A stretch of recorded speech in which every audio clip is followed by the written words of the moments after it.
Assalamualaikum dan salam sejahtera. Saya Ainul Mardia membawakan berita pendidikan khas untuk tontonan pelajar dan orang awam. Hari ini, kita akan membincangkan satu isu sosial yang sering berlaku dalam kalangan remaja, iaitu pengaruh rakan sebaya dan bagaimana ia boleh membawa kepada tingkah laku delinkuensi. Zaman remaja merupakan fasa peralihan daripada kanak-kanak kepada dewasa. Pada peringkat ini, remaja mengalami perubahan fizikal, emosi dan cara berfikir.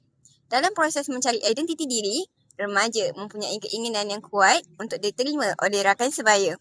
Keinginan ini menyebabkan mereka cenderung mengikut tingkah laku dan keputusan rakan-rakan, sama ada positif atau negatif. Namun begitu, pengaruh rakan sebaya boleh menjadi masalah sekiranya remaja memilih rakan yang memberi pengaruh negatif.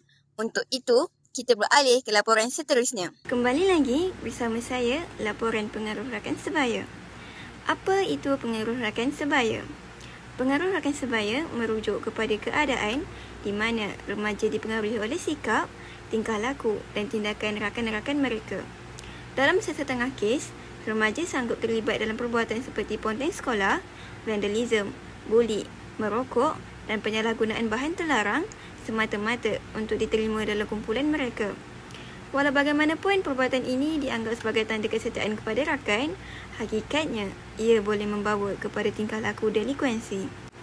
Antara sebab utama remaja mudah terpengaruh dengan rakan sebaya ialah kurang keyakinan diri dan ketidakupayaan untuk berkata tidak. Selain itu, kurang perhatian dan bimbingan daripada keluarga turut menyebabkan remaja lebih bergantung kepada rakan-rakan sebagai sumber sokongan emosi.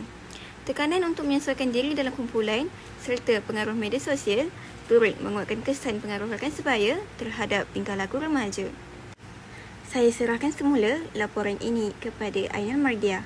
Pengaruh rakan sebaya yang negatif boleh membawa pelbagai kesan buruk.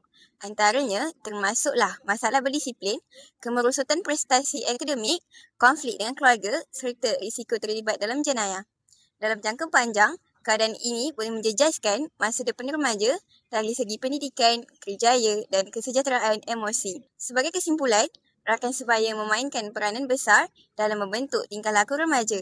Oleh itu, remaja perlu bijak memilih rakan yang berani membuat keputusan yang betul. Ibu bapa, guru dan masyarakat juga perlu memberi bimbingan agar remaja tidak mudah terpengaruh dengan pengaruh negatif. Dengan sokongan yang betul, remaja mampu membina masa depan yang lebih cerah. Remaja hari ini adalah pemimpin masa hadapan. Saya, Ainul Mardia, melaporkan. Terima kasih kerana menonton.